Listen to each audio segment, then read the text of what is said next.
Әбутәліп Салтанат Әбдіғаппарқызы, Арыс қаласы номер 17 колледжінің әлеуметтік педагогымын. Біздің студенттеріміздің барлығы қазіргі таңда төтенше жағдайға байланысты қашықтықтан оқыту үстінде. Осыған орай мен ата-аналарға мынандай кеңес берген болар едім. Отбасы тәрбиесіндегі ата-ананың балаға тәрбиелік ықпалын арттыру. Тәрбиенің ең тамаша жері отбасы екенін, олардың бала тәрбиесіндегі мүмкіндіктерінің жоғары екенін, баламен қарым-қатынасты жақсарту қажет екендігін, бала тәрбиесіне көп көңіл бөлудің маңыздылығын түсіндіргім келіп отыр. Балаға ең алдымен не керек? Балаға мән беру қажет, уақыт бөлу керек, ата-ананың жылуы керек, ақыл-кеңесі қажет. Ата-аналарға кеңесім, егер баланы үнемі сынап отырса, оның оқуға құлқы болмайды. Баланы мақтап отырса, ол өз қадірі үшін оқиды. Бала төзімділікте өссе, ол басқаларды түсінуге үйренеді. Бала егер адалдықта өссе, ол адал болып жетеді. Бала қауіпсіз жағдайда өссе, ол адамдарға сеніммен қарайды. Бала кекшілдікте өссе, ол қатыгез болып өседі. Бала түсіністікте және сүйіспеншілікте өссе, ол бұл әлемнен махаббат табуды үйренеді.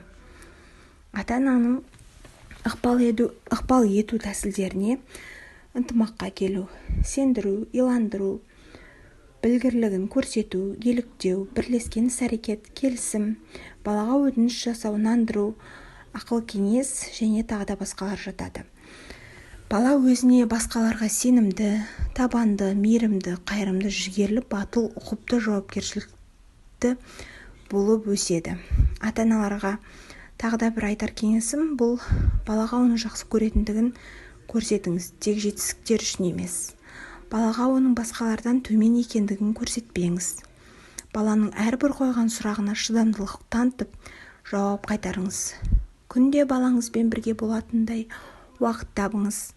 Балаңызды жолдастарымен және үлкендермен ұялмай қарым-қатынас жасауға үйретіңіз. Бір мезгіл өзіңізді баланың орнына қойып көріңіз. Сонда баланың талабын сезінесіз. Баланың құқықтарын айтып отырыңыз. Баланың өзін емес, іс-әрекеттерін бағалап отырыңыз. Отбасы сыйластық, жарастық орнаған орта. Отбасы бала тәрбиесінің ең алғашқы ұжымы. Баланың тәрбиелі болып өсуіне берекелі отбасының әсері мол.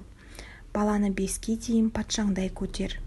15-ке дейін құлыңдай жұмса, 15-тен кейін досыңдай сыйла деп халық даналығы айтып кеткендей, осы бір шағын кеңестерімді қорытындылай келе, мен ата-аналар тарапына тәрбиелік мәні бар видеоролигімді ұсынғым келіп отыр. Мам! Ау! Мам, 2 сабақтан кейін ауырып жатырмын деп сұрағым кетейші? Не үшін? Жаттау беріп еді, жаттап үлгере алмадым. Не істедің кешелі бері жаттамай? Ой, мам, ұрса бермеш. Итак апайлар ығырым шығард. Бопты. Сосын өткендегідей біреуден таяқ жеп тұрмай ұрсай? Балам, кешегі қайталанбасын, жарай ма? Анашым, олар өздері бастап тиісті ғой. Өздері тиіссе де олардан алысырақ жүрші. Қалай жүрем? Бір сыныпта оқымаймыз ба? Балам, бері қарашы. Жан-жалдан, ұрыс-керістен аулақ болшы. Бізді ұятқа қалдырма. Жаттауыңды ұмытып қалма. Мам, 2 сабақтан кейін сұрағым кетейші? Жарайды. Бірақ ауырып тұрым деме. Ауру деп ойлап қалып жүрер. Ал жібермей жатса маған звонда. Апайың жан шығарам. Ес. Ақша берші.